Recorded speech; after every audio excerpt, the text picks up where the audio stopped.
Hello Aquarius, welcome back to my Body and Hand Tarot Therapy. I'm here to do the reading for April 2020, or what's left of it. My equipment broke, so I'm provisorily doing the reading with my computer, so it's not going to be same quality and it's a very weird angle, but it is what it is. I hope you're well, and I hope that this world situation is creating more of an opportunity for you to go within and sit with whatever is there. And I hope it's not affecting you in ways that are very dramatic, but if they do, I hope you have the strength and everything that you need to walk through it. Okay, so you have the Four of Swords as your current energy. Interestingly enough, that was the challenge for most of the signs, so interesting, as I said. Okay, you have the Chariot as the challenge for you.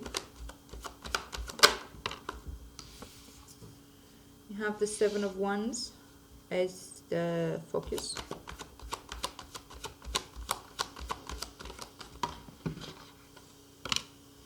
You have the Three of Wands as your advice.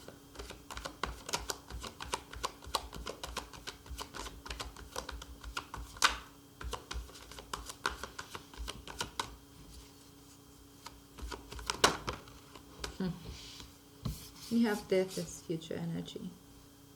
Alright, and bottom of the deck, there's the Seven of Pentacles. Okay, they obviously don't really fit. I'm just gonna put them somewhere there. I hope you get it. I'm gonna have some tea in the meanwhile. Sorry.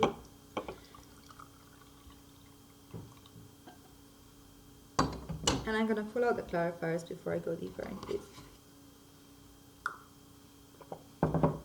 Actually, before I go into this at all, because I haven't. So let's see, what's the bigger picture here?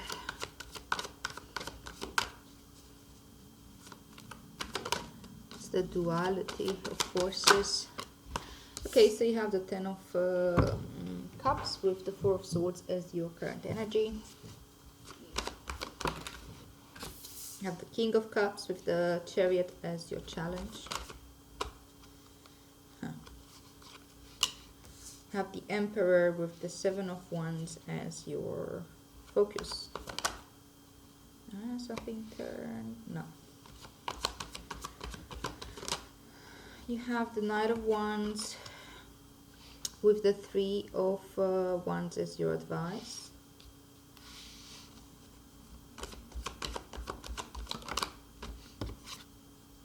You have the Queen of Pentacles with Death as future energy, and bottom of the deck you have the Hermit.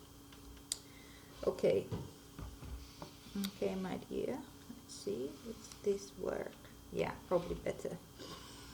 So this is the underlying energy, right? The Hermit and the Seven of Pentacles. This is the theme of your reading. Weird angle indeed, but I'm sure you get it.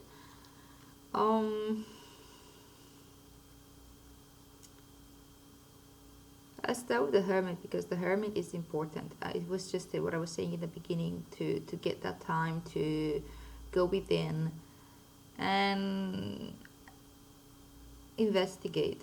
It's really about investigating. And you see the Seven of Pentacles is also like this dude is just like sitting there and watching what's in this pile here. He needs to figure out what he needs to keep and what he needs to let go of. What can he plan for the next season, and what can he actually enjoy, the fruits of the labor that he can enjoy and eat, and I don't know, sell anything. Like it's one of those assessments that happen regularly. It's not something that you've never done or that you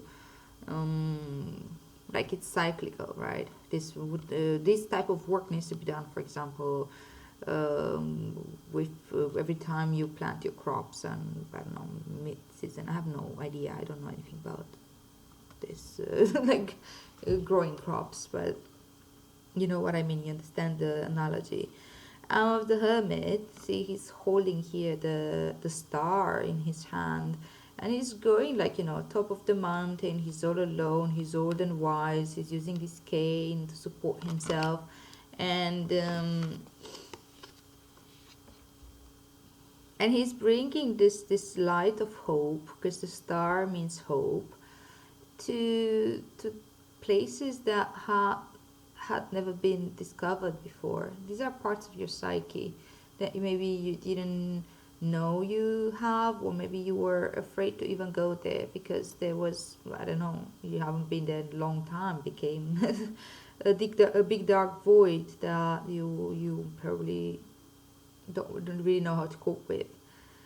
But the star is hope and healing. So it's just like when you have a dark room and you just light up one little candle, and it already like lights up the entire room. Yeah, it's maybe not lighting up everything to be seen, but the darkness is not complete anymore. It's not strong. And this is kind of how it feels with this little star here in this darkness. You see, like this, it looks as if it's night. Yeah, it's time to go to places in your psyche and within yourself where you've never probably been before, or and sort it out. Sort it out, because we've got everything there compartmentalized. What does it mean to compartmentalize? It's actually a defense mechanism, and it means that when we have opposite information about one thing, for example, different aspects of the same person, or different aspects of the same institution, or things like that, and they seemingly contradict each other. They're both good or bad, or good and bad, and we can't really make sense of the contradiction. So then we completely separate them in different groups, and we jump from one to another, but we can't see both at the same time. That's compartmentalizing. Say, for example, that you look at your mom, and you know that your mom is your mom, therefore she's there to take care of you. She's the family. She can keeps the family together somehow. Well, the dad too, whatever. And you see them as your parents. But it's hard for you to see your mom as a woman, or your parents as a man and a woman, maybe having sex, for example. Most people actually, just the thought of imagining their parents having sex is like, ew. Therefore, you don't want to keep that information together, so you're compartmentalizing, and you kind of like let out of the way that your parents are adults that enjoy sex just as much as you do, or you will, or whatever you have. So yeah, that's just an example of compartmentalizing. It's a very, very innocent one there, but we do this with pretty much a lot of stuff that can get much darker or much weirder in our mind. Also, it can be a lot with having to do with sexual energy, things that, for example, say I'm a woman and I'm a feminist, and I'm fighting about women's rights and dignity and equality and this kind of shit. And but at the same time, I'm also a sexual being, and maybe I have all kinds of desires that are hard to. They don't necessarily align so well with the philosophy or with the whole idea of the feminist or whatever. It's just an example, right? So then they just like these two won't be together, won't be kept together in the same compartment. They're going to be two different compartments, and when I think of myself as a woman, I'm going to have all this idea of myself, and when I'm going to think myself as a woman in the other aspect, like kind of like about rights and about public image and things like that, probably I'm going to have a completely different idea in mind. It is very important to learn to decompartmentalize, like to get to these conflicts, to bring them together and to resolve them. And this is a bit like what's going on in here from what I see, bringing like this light, and these guys just like taking in and get a pile and see like what's what. And many of these ideas that we keep in our mind that we're afraid to look at, they're probably wrong or false, or something that we've internalized at a very early age, and some type of shame or weird experiences where we felt rejected or we felt shame of some sort. So that's why we don't want to touch it, because shame is like icky, we don't want to go there. But yeah, the point is that most of the time we attach shame to things that don't need shame, or actually shame is very weird. It's a difficult one to work with. It's got its role of keeping us safe, but at the same time, it's one of the, if unresolved, can create the biggest demons within ourselves. All right, so time to look within, time to look at what's going on in your psyche, time to look at what you're holding on to. But see, this is like Seven of Pentacles. It's very physical energy. It's very much about the physical reality in a sense, because it's Pentacles, it's Earth. So it may be that you will have to, like, this type of like investigation, that you just look into the psyche and it feels a little bit like abstract. You will have to look also of the manifestation of that into your physical reality. That's why the assessment, right? Like, look at the I don't know, your lifestyle, how you've been, what's the action that you put into the world, what are the results, what's coming back to you. You can look at finances, you can look at friendships, you can look at connections, you can look at everything. And it's not about judging, is this good or bad, is this like negative or positive or any of the sort. It's simply looking at what's good and what's right for you and what isn't right for you. It's not in a moral, ethical sense. Okay.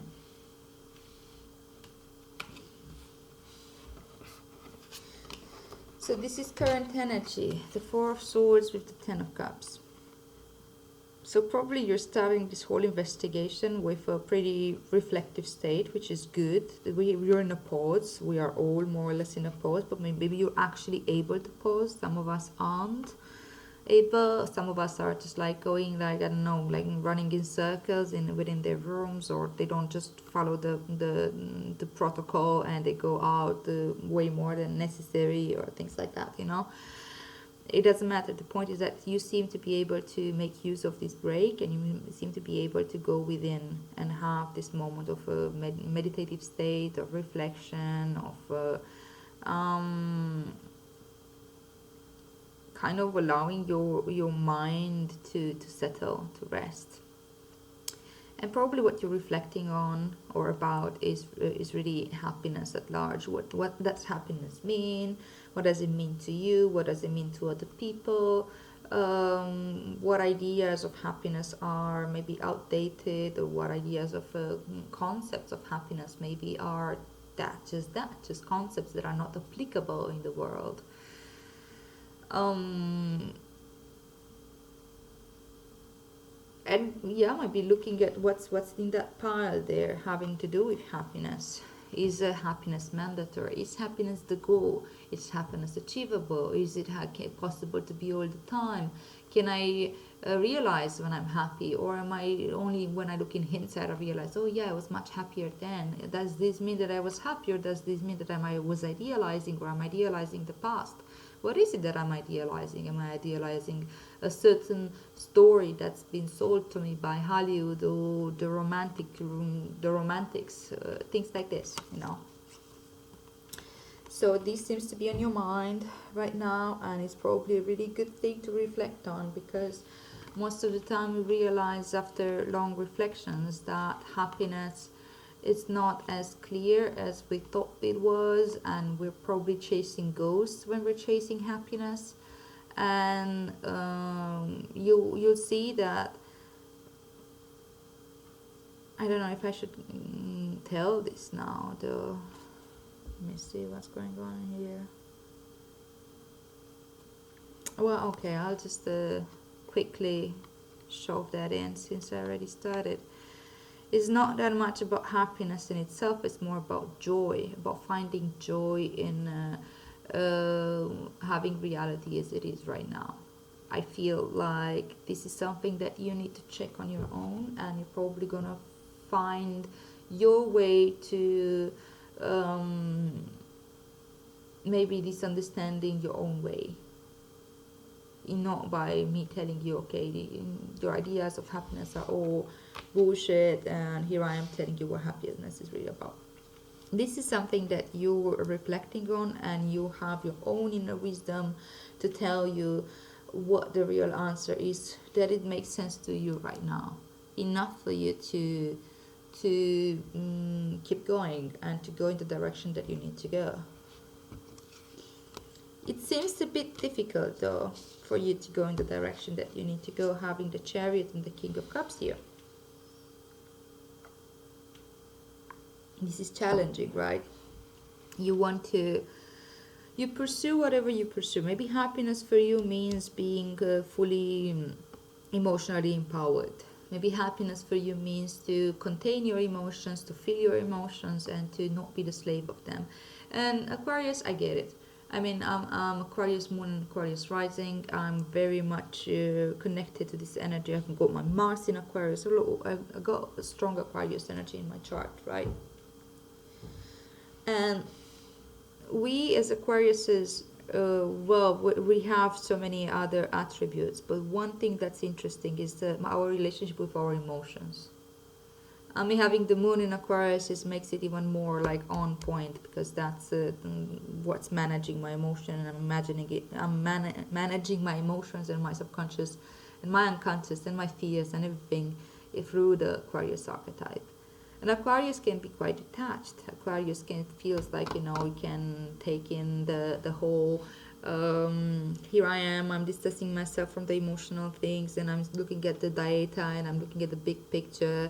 But it's sometimes easy to disregard emotions. It's not that we don't feel them, we feel them, but it feels like it comes easier to us than to other people to have almost like an emotional delay, or to shut it down, and we shut down to the point that we just become cold, or it perceived as cold. For us, it's literally just some way of managing emotions, because the emotions that we feel are very, very strong. They're very intense. When we actually go there, especially if you have like Pluto in Scorpio, if you're Pluto in Scorpio generation, hoo la la, the intensity of those emotions, it's just wow, right? So and yeah, I see that the King of Cups is also Scorpio, so, and Pluto in Scorpio generation, it's Pluto stays in a sign for a long time, so it's very possible you might be one of them or one of us. Okay, so my point here is that with the King of Cups being in your challenge position along with the Chariot, maybe you'd like to go in this direction, go in the direction of like, okay, emotional maturity, finally feeling it all in, but not being the victim of my emotions, being like on top of it, and feel like not afraid of emotions, not afraid to feel the good, the bad, and the ugly.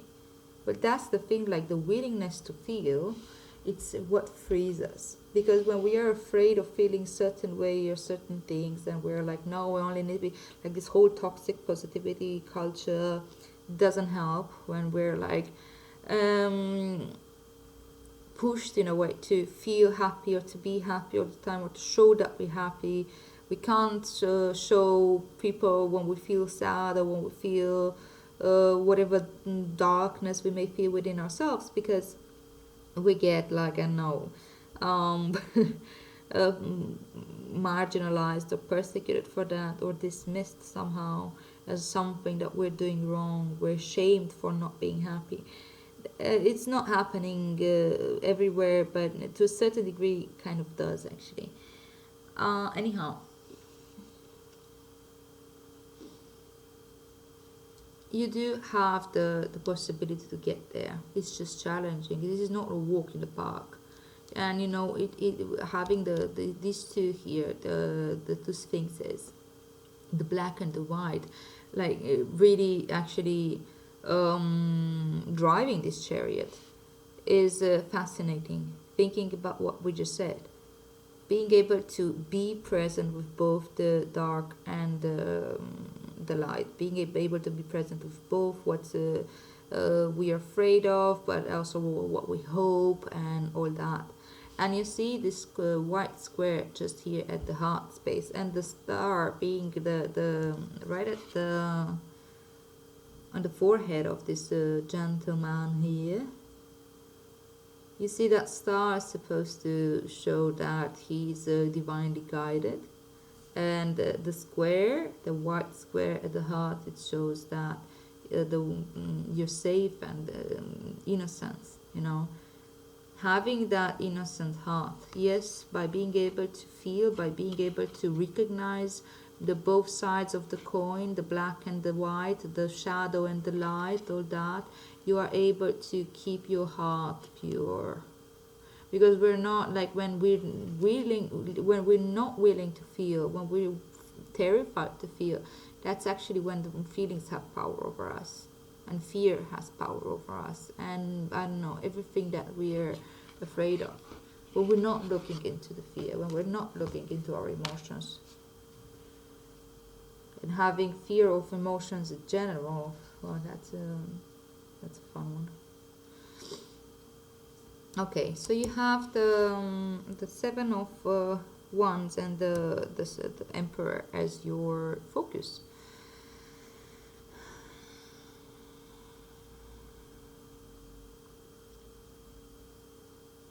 I think it's important for you, in order to cope with this challenge, to focus on figuring out what beliefs you're holding. The ones talk about belief system, the passion, the fire, the creativity, that energy that we put into the word. And the Emperor is actually Aries energy, so it's like fire. We are still in Aries season. It's important to look at what are the beliefs that are driving your ship. Is it the dark one that's driving, or is it the white one, or is it both? How are you working with this? As I said earlier, like when I was talking about the Hermit with the Seven of Pentacles. In the Seven of Pentacles, you can look at the actions. You can look at what you're putting your time, what are you investing your energy in. With the Seven of Wands, you can really, really look at the beliefs that you hold deep down inside you. About yourself, usually, and about the world. What is it that you truly believe? Do you feel like you're powerless, or do you feel very powerful? Do you feel like what has power over you? What do you believe in? And I'm talking about power because the Emperor is here, and the Emperor is like the epitome of power, He's the fucking Emperor. He sits on his throne, he's strong, like nobody challenges him. He's like the provider, the supreme power. So I think like you really have to assess. Again, sevens are generally about taking stock and assessment. You need to assess what are your beliefs and your belief system around power.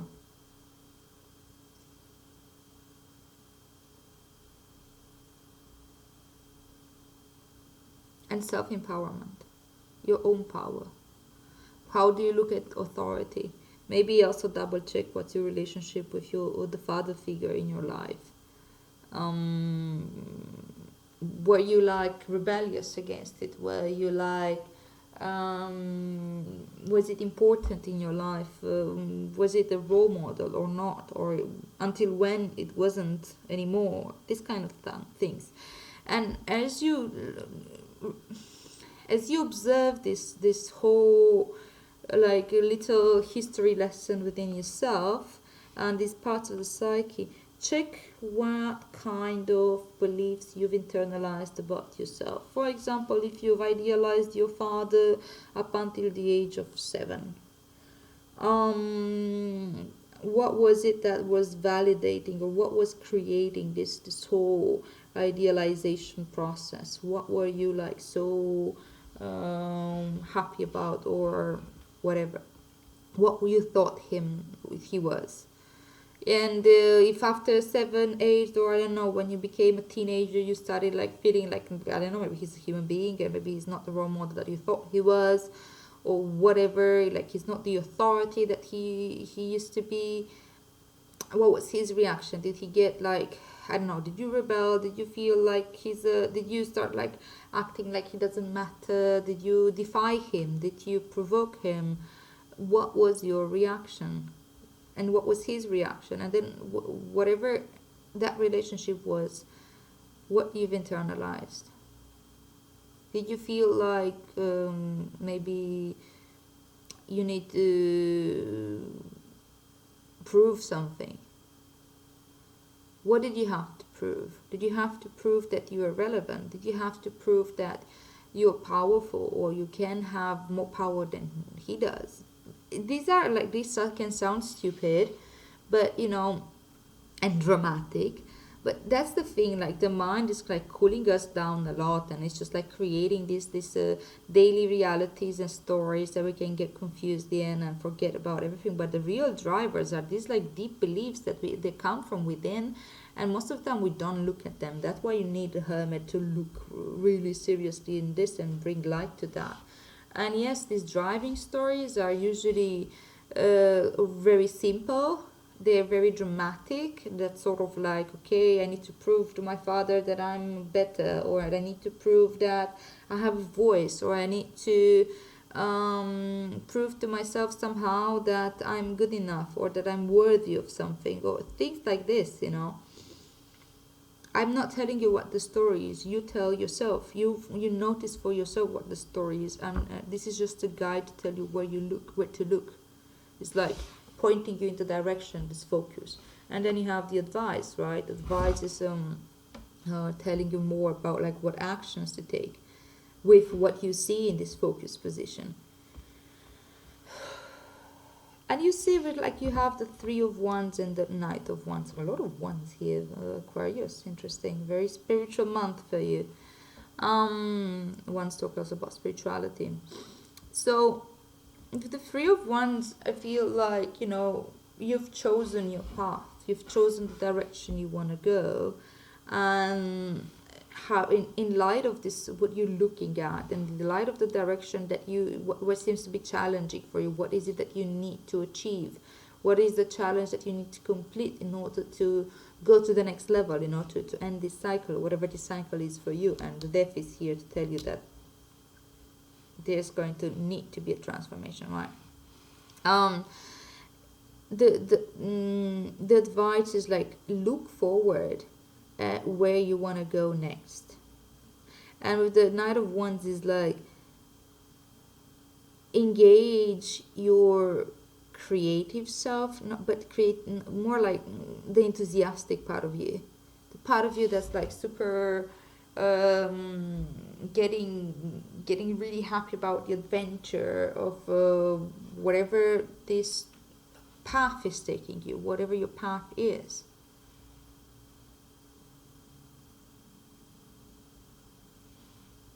The Knight of Wands is very like, it's expansion of the spiritual realms, expansion of your belief systems, expansion of your mind in regard to your beliefs, realizing that you're not so limited. Yeah, it's okay to hold your ground, and it's okay to defend yourself and defend certain belief system, but those that don't need defending, they need to be let go of. And the Knight of Wands is like expanding my realm of what I believe in. and the type of beliefs that I allow them to drive me and my authority. Instead of believing maybe that I always need to have something to prove, or I'm always need to defend myself, there's always like the world is out there to get me, somehow something like this, like every time I go leave the house I feel like I become defensive, or when I'm engaging in a conversation or with my relation with authority, maybe I'm becoming defensive and whatever. Allow that type of like expansion, and you see, like, I think you've seen something, you're seeing something here, because this person's like ready to move on. It's a 3 moving into 4, moving into stability, moving into that whole safe space, the home environment where there's recognition and everything. It's just waiting for the ships to come. It's looking over into the world. It's looking forward to the path. The King of Wands is like so much, as I said, like super. I don't really know how to say it in different words, or in words that are better explaining. Maybe I don't need to. Get ready for the adventure. It is part of your path to expand, and there's no reason to hold on to what doesn't serve you. And I know it may sound easy, and you can say like, come on, it's not that easy to let go of beliefs that I've been holding for my entire life. If, for example, I grew up being told that I'm stupid, obviously I believe that I'm stupid. It doesn't matter that maybe then, I don't know, if I'm 20 then and I do an IQ test and I realize I'm off the charts, or I'm actually a bit above the average or whatever. I'm like, oh, so I wasn't stupid. But you see, that's the thing. That's the things that you see when you actually investigate. You realize you're not stupid.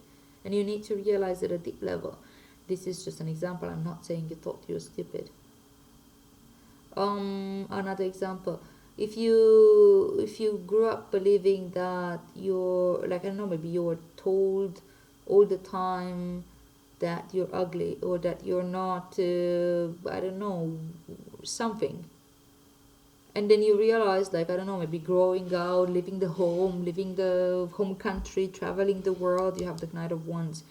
Traveling the world, be getting inspired by different culture, realize how little meaning does that have. Like, whatever your parents or whatever your teacher, whatever you who influenced you in that way to internalize that deep belief system.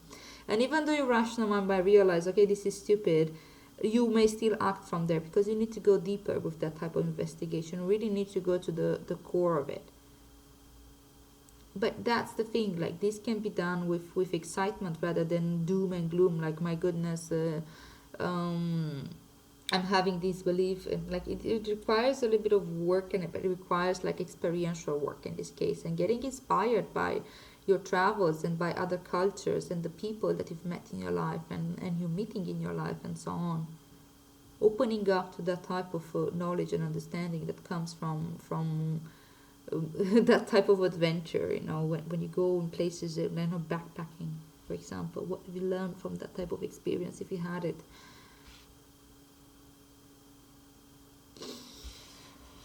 Okay, so future energy, you have the Queen of Wands with death. So that's the thing, like, there's a transformation that's going to have to happen, but death appears in moments where we know that something needs to change, but we're having resistance into changing it. We know that something needs to be let go of, some of those beliefs or some of the actions, some of these crops. You want to hold on to them even though you know that they're not good for you. They're slowly poisoning you, but you somehow don't want to hold on to them. I don't want to let go of them. And I think that in the future, once like this, once you're doing this type of work, what's coming next, or what this is leading to, is the that moment of letting go. With the Queen of Pentacles here, I think it can be done in a very nurturing environment, in a safe space, in a way that like having yourself, or even actually having somebody in your life that can help you through this, like a mother figure, not necessarily your mother, but somebody who's nurturing, who's caring, who's very practical, who understands you, who's like, holding space for you. Or you can call within, if you can be this kind of person as well, and you've known yourself to be this kind of person, you can hold space for yourself in this case. Be like really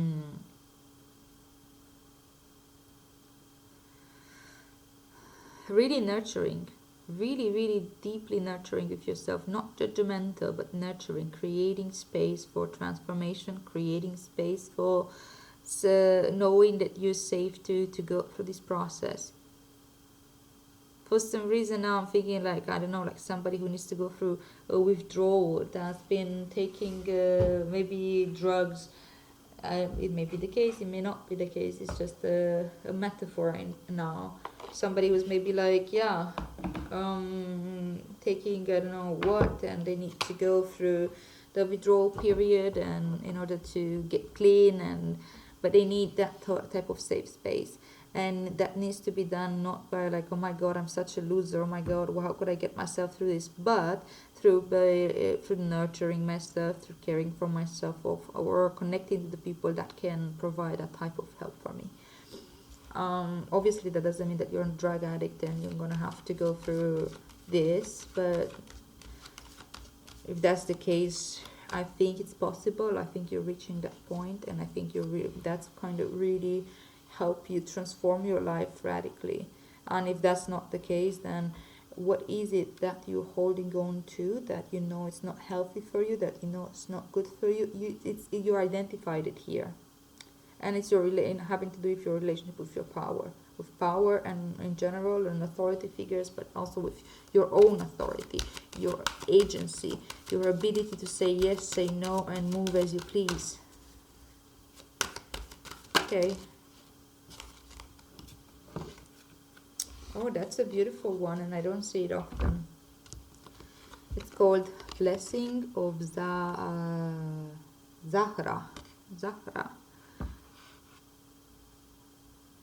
Just outright, when I see that green and that purple, it feels almost divine, because that green, it reminds me of the heart chakra of love, and that purple, it's blue and purple, reminds me of the crown chakra, and a little bit of the third eye, which I also see here with this divinely guided. Anyhow, it's number 39.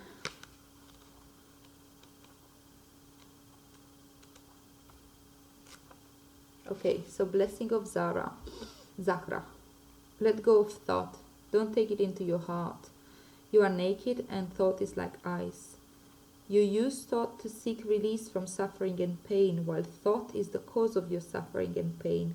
The realm of creation is outside the scope of thought. O foolish one, see the opus and behold the beauty. Look in the direction from which the images flow. Take the brook that causes the wheel to turn. Rumi. I really like this. I really like this poem. It's one of those that really click with me, because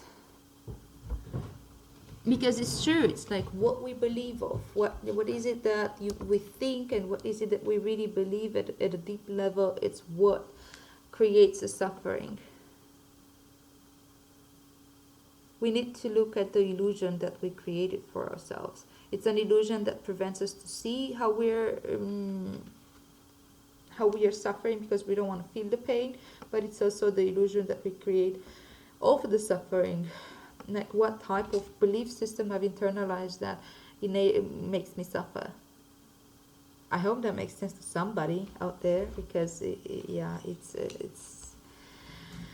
it requires to have done a little bit of work to get to be able to land, for this to land with you. Or you just to have that type of open mind of understanding how the brain and how our psyche works. Okay, so when we are hungry, we reach for what food is available. If we are starving, we may gorge upon what is before us, only to find ourselves overfed, undernourished, and in a most uncomfortable and dissatisfied state. Your soul needs better quality food. It has been detoxing. You have been shedding old thoughts, feelings, pains, and struggles. Memories of the past have been floating out of your soul like parasites being expunged, and now your soul, thus cleansed, is in need of genuine nourishment to restore it to full radiance and vitality. Love will feed your hungry soul. Nothing less shall suffice. No sweet talking charmer hell bent on seducing and moving on will make the grade. No. It has to be nothing less than genuine romancing by the great beloved to feed, comfort, and nurse you into radiance. This circle comes with special guidance for you. You are being given a blessing of Zahra, of radiance, of brightness. This blessing has a purpose. It is to clear out that which would obstruct your full unfoldment to support the divine jewel of your soul in shining. You are being given an opportunity supported by life, by the earth, by the grace of the divine beloved, to shed toxins from your being. Yes, that's exactly what this is all about.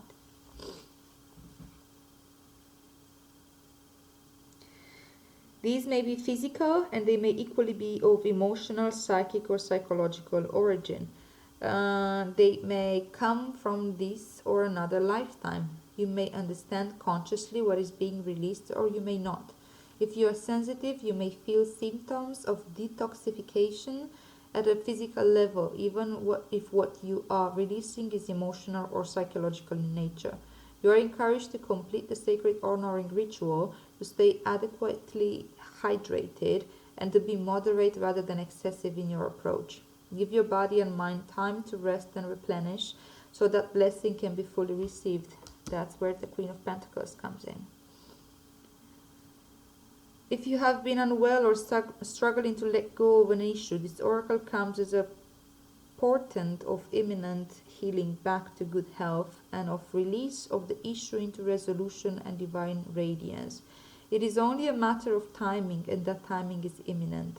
This oracle also brings you the message that if something appears to be living your life, even something painful to release, it is because it is no longer healthy for you. My goodness, like seriously.